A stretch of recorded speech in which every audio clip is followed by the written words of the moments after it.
voted the most active freshman in Congress, the first openly Black gay man in Congress, I love watching him on the floor, especially when you get salty. Rockland could not be prouder to have Mondaire representing us, truly. Like, I'm excited. He came and he spoke to the youth. Jamie would remember before he was voted in, talking about why it was important, why Black people in elected positions are important, why LGBTQ people are important to represent as elected officials. So this is just super exciting. So I'm not gonna waste any more of your time, but thank you, Mondaire, for coming home. Here he is.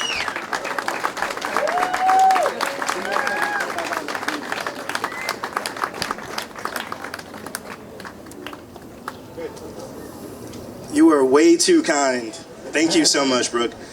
And good afternoon, Nyack. It feels really good to be home.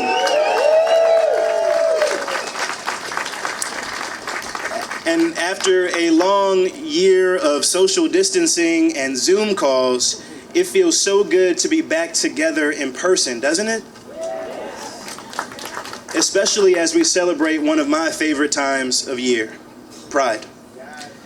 And let me just say, as someone who grew up in Rockland County, over in the village of Spring Valley in the East Brown Post Central School District, how incredible it is to see a turnout like what we are seeing today. It is not something that I imagined when I was growing up.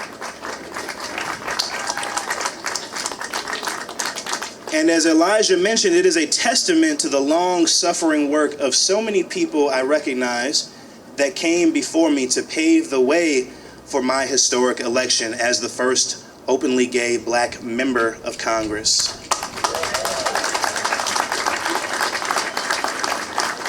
And it is a testament to the hard work, specifically, of the people at the Rockland Pride Center, including so many people who are gathered around today. And so it was a pleasure to speak to the group of largely young people last year during the campaign, and I'm looking forward to continuing to be an advocate for that incredible presence in our community. And many of you know that I've submitted for some federal funds to help with some additions to that center, and hopefully those will come through.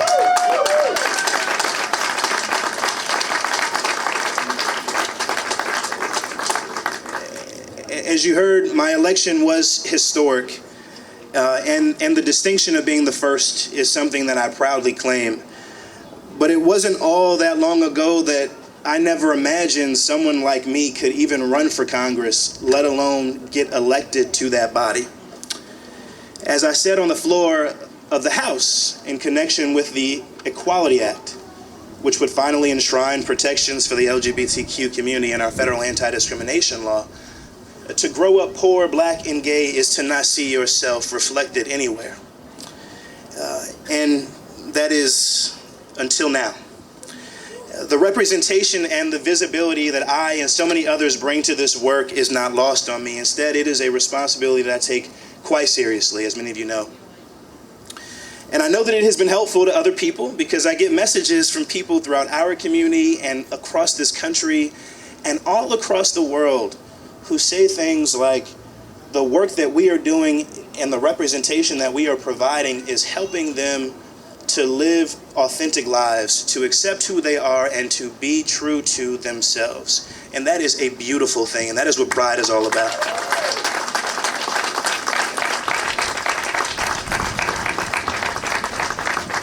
Now, of course, while I'm proud to be the first, I also understand, as do all of you, the incredible complexity and diversity within the LGBTQ plus community, right?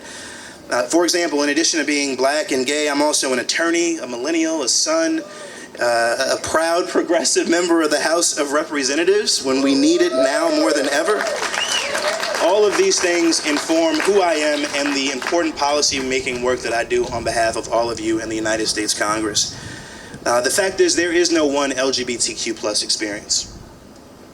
Our stories and our identities are as broad and as diverse as can be imagined.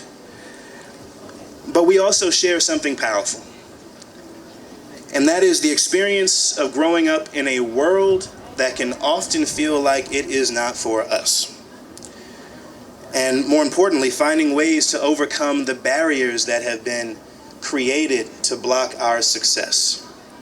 Throughout history, when LGBTQ plus people have encountered systems or structures that did not welcome them, we have found ways to welcome ourselves. Sometimes that has meant creating our own systems or structures, and other times that has meant demanding a seat at tables where decisions about our lives are made. That shared experience of resilience and creativity enables us to approach big issues and challenges from unique vantage points. It allows us to understand and accomplish more together than any of us could ever accomplish on our own. It is why today we see out proud LGBTQ plus people excelling in politics, business, the arts, law, science, and so much more. Progress has been achieved, as you heard earlier, not by accident, but because people have been fighting for this for a very long time. And I know I'm grateful for it.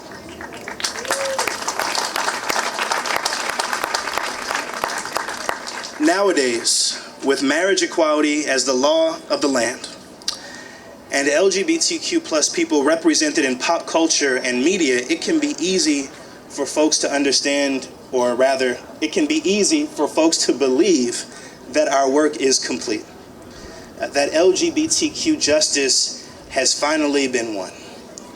But that could not be further from the truth. For as far as we have come, we know we still have so far to go. We know that under federal law, LGBTQ plus people can still be discriminated in the lending, educational, and housing contexts. Like, you can literally be evicted from your home under federal law for being gay. We know that far too many LGBTQ plus couples are still denied the opportunity to adopt children, or are forced at a minimum to overcome unjust obstacles for the purpose of doing so. We know that trans people, and Black trans women in particular, are still being attacked and murdered at disturbing rates just for living as their authentic selves. And I raise these hard truths not to be a pessimist, but because, like all of you, I understand that our work is unfinished, that work of bending the arc of the moral universe towards justice. And we have the ability to make real progress. Earlier this year, I was proud to help pass the Equality Act in the United States House of Representatives. Long overdue legislation, as you heard, that would finally enshrine protections for our community in federal anti-discrimination law. And now we have to do everything that we can to get it through in the United States Senate and on to President Biden's desk. And while the Equality Act is not a panacea for the discrimination and the inequities that our community faces, it would represent one of the single most important steps forward for the LGBTQ plus community in our nation's history, which is why I am committed to continuing to fight to get it enacted into law. And I know these fights are not easy, but fights worth winning rarely are easy. And in those moments when I find myself discouraged or wanting to give up, I think of the world that is possible if we would just fight for it.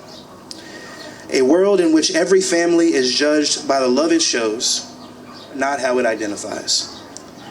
A world in which no one has to question whether it is safe to show up in the world as they are. A world in which a kid growing up like me, closeted in the village of Spring Valley, can have the confidence that he or she or they can one day become the member of Congress to represent New York's 17th Congressional District.